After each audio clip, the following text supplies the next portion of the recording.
JDU संसदीय board के राष्ट्रीय अध्यक्ष उपेंद्र कुशवाहा ने एक पोस्ट के जरिए डिप्टी सीएम तेजस्वी को पार्टी के विधायक और पूर्व मंत्री सुधाकर सिंह की बयानबाजी पर रोक लगाने की मांग की है। कुशवाहा ने लिखा है कि विधायक सरकार पर अनर्गल बयानबाजी कर रहे हैं। अपने एक माननीय विधायक को बताइए कि राजनीति में भाषाई मर्यादा की बड़ी अहमियत होती है। ऐसे बयानों से प्रदेश की लाखों करोड़ों जनता और पार्टी के कार्यकर्ताओं को चोट पहुंचती है। ऐसे बयानों पर जितनी जल्दी रोक लगे उतना श्रेयस्कर होगा गठबंधन के लिए और शायद आपके लिए भी। तो बड़ा बयान और बड़े कड़े तेवर जो है वो उपेंद्र कुशवाहा के नजर आए हैं इस पोस्ट के जरिए। और जाहिर सी बात है कि जिस तरीके से लगातार पूर्व कृषि मंत्री सुधाकर सिंह के बयान सामने आते रहे और अब भी नीतीश कुमार को लेकर के उन्होंने बयान दिया और अब उपेंद्र कुशवाहा का बड़ा पलटवार देखने को मिला है। अवनीश हमारे साथ जुड़े हुए हैं। अवनीश, बड़ा जो बयान है वो सामने आया है और जिस तरीके से उन्होंने कहा है कि ये गठबंधन के लिए भी ठीक नहीं है, ये आपके सेहत के लिए भी ठीक नहीं, यानी कि कड़े तेवर में जेडीयू नजर आ रही है उनके खिलाफ। हाँ बिल्कुल, देखिए उपेंद्र कुशवाहा ने आईना दिखाया है तेजस्वी यादव और उनकी पार्टी को, खासतौर पर और सुधाकर सिंह जो पूर्व मंत्री हैं और वर्तमान में आरजेडी के विधायक हैं, लगातार मुख्यमंत्री नीतीश कुमार को टारगेट कर जिस तरह वो बयानबाजी कर रहे हैं उसको लेकर उपेंद्र कुशवाहा ने कड़ी आपत्ति जताई है और तेजस्वी यादव को सलाह भी दी है कि वैसे बयानवीर लोगों पर जो है नकेल कसी जाए, उन पर लगाम लगाई जाए, क्योंकि लगातार मुख्यमंत्री के को लेकर उनके जो रुख रहे हैं, चाहे सदन के बाहर जिस तरह से वो लगातार आरोप लगाते रहे हैं, कृषि बिल को लेकर लगातार मुख्यमंत्री पर निशाना साधते रहे हैं, उन तमाम बातों को लेकर जेडीयू काफी अब नाराज दिख रही है।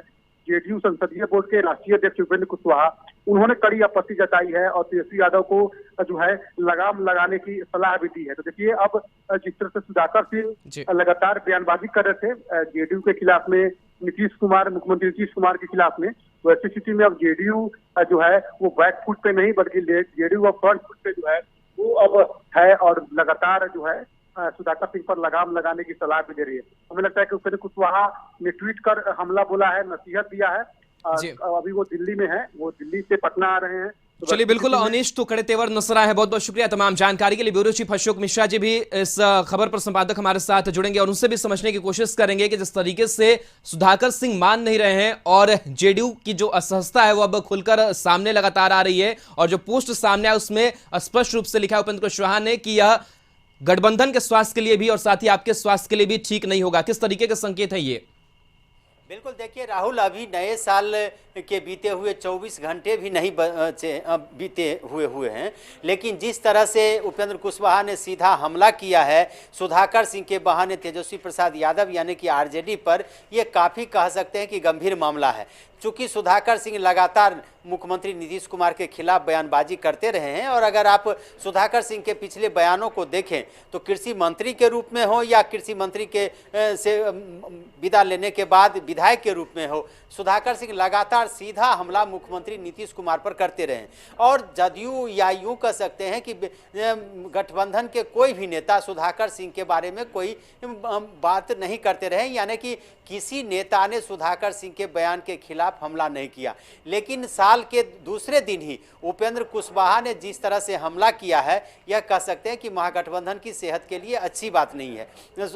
उपेंद्र कुशवाहा ने साफ तौर पर तेजस्वी को कहा है, यह आप कह सकते हैं कि इशारों में, कि जिस समय लालू प्रसाद यादव और राबड़ी देवी की सरकार थी बिहार में, उस समय डर से कोई बोलने की हिम्मत नहीं करता था। उस समय नीतीश कुमार ने ही अपनी मर्दानगी दिखाई और तेजस्वी के पिताजी यानी कि लालू प्रसाद यादव और राबड़ी देवी के खिलाफ समता पार्टी का गठन किया। दूसरी बात, जिस तरह से सुधाकर सिंह ने मुख्यमंत्री को नाइट गार्ड कहा है तो उस पर भी उपेंद्र कुशवाहा ने आपत्ति जताई है और कहा है कि किस तरह से बिहार की जनता के सहयोग से लगातार 17 वर्षों से मुख्यमंत्री नीतीश कुमार हैं, यह मुख्यमंत्री का अपमान है और इस अपमान को किसी भी कीमत पर बिहार की जनता, उनके चाहने वाले और समता पार्टी के जो हजारों कार्यकर्ता हैं वो इसे बर्दाश्त नहीं करेंगे।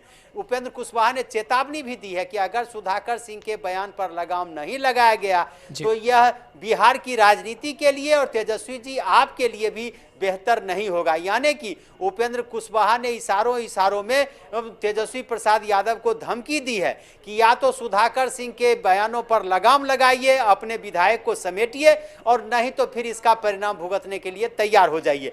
तो एक तरह से कह सकते हैं कि महागठबंधन की सेहत पर आप जिस नेता के बारे में नीतीश कुमार कहते हैं कि 2025 में महागठबंधन की अगुवाई तेजस्वी प्रसाद यादव करेंगे, उस नेता को इस तरह से चेतावनी भरे लहजे में, इस तरह से धमकी भरे लहजे में उपेंद्र कुशवाहा ने जिस तरह से बयान दिया, बिल्कुल, तो धमकी भरा जो लहजा है वो देखने को मिल रही है। बीजेपी भी ये कह रही है कि जो सरकार है इस साल जो है वो टूट जाएगी, 2023 में खेल होगा। साथ ही साथ जिस तरीके से तेजस्वी को लेकर भी कहा है उपेंद्र कुशवाहा ने कि सेहत के लिए और गठबंधन के सेहत के लिए भी ठीक नहीं होगा। क्या लग रहा है कि तेजस्वी यादव फिर जो आरजेडी नेतृत्व है वो इसको संभालने की कोशिश करेगा, ऐसे बयान पर लगाम लगाने की कोशिश करेगा कि सरकार साथ में ठीक तरीके से चलती रहे?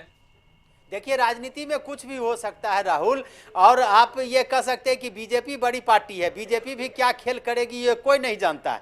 आप एक दिन पहले ही, कल 1 जनवरी के सुशील कुमार मोदी के बयान को ले लीजिए, तो सुशील कुमार मोदी ने कहा है कि इस साल नीतीश कुमार को, तेजस्वी को सत्ता सौंपना ही होगा। तो किस उद्देश्य से कहा है सुशील कुमार मोदी, ये समझ लीजिए।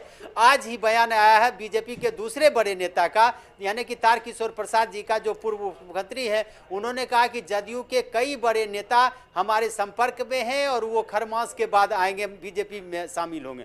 तो आप देख लीजिए कि बीजेपी के नेताओं का तो जो हमला है सो है ही, लेकिन उपेंद्र कुशवाहा ने जिस तरह से तेजस्वी प्रसाद यादव के समक्ष अपनी बात रखी है और जिस तरह से अपने सोशल मीडिया प्लेटफॉर्म पर उपेंद्र कुशवाहा ने इसे डाला है, निश्चित रूप से अगर उपेंद्र कुशवाहा सुधाकर सिंह के बयानों पर लगाम लगाने की बात कहते और तेजस्वी को पत्र लिखते और यह सोशल मीडिया पर नहीं डालते या मीडिया में नहीं आता तो एक दूसरी बात होती। लेकिन तेजस्वी को जो उन्होंने बात कही है उसको उन्होंने अपने सोशल मीडिया प्लेटफॉर्म पर डाला है, यानी कि सार्वजनिक किया है।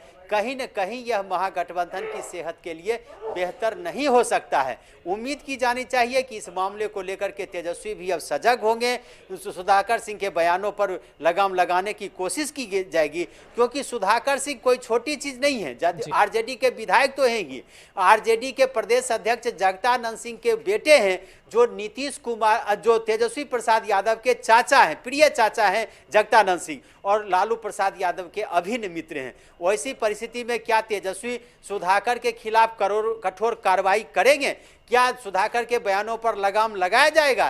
क्या सुधाकर सिंह बगैर बयान के आरजेडी में रह सकते हैं? इन सारी बातों को अब देखना दिलचस्प होगा। फिलहाल कह सकते हैं कि भले ही छोटी ही आग लेकिन उपेंद्र कुशवाहा ने लगाई है, इसका धुआं कितना दूर तक जाएगा ये आने वाला वक्त बताएगा। जी चलिए, बिल्कुल, बहुत बहुत शुक्रिया अशोक जी तमाम जानकारी के लिए।